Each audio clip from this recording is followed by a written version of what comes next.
আমার নবী ডাক দিলেন, তলহা যাইও না, এই তলহা এদিকে আসো।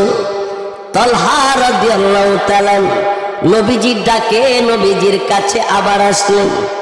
কি গো নবীজি, ও অর্ডার করলেন আব্বা জানের মাথা কেটে আপনার সামনে হাজির করার জন্য দৌড় মারলাম। আব্বা গো করে ডাক দেওয়ার আমার চিন্তা আর নাই।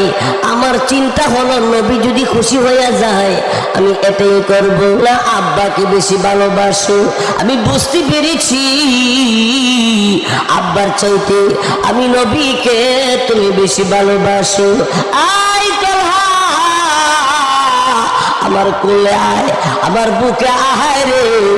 এই আমার বায়েরা বন্ধুরা, আমার বাগেরহাট জেলার মুসলমান বায়েরা, মোংলা এই সুন্দরবনের এলাকার মানুষ আপনারা, আমার ভাইয়েরা বন্ধুরা, আমার আল্লাহর হস্তে অনুরোধ করব গো, কোনদিন নবীর বিরুদ্ধে কথা বলবেন না। নবীর বিরুদ্ধে যদি কেউ কথা বলে তারে ছাড়বেন না। জোরে বলুন ঠিক কিনা? আরে জোরে বলুন ঠিক কিনা? ভাইয়েরা আমার, বন্ধুরা আমার, তারপরে আমার আপনার নবী তলহা রাদিয়াল্লাহু তাআলা আনহুকে নবীজির বুকে লাগাইলেন।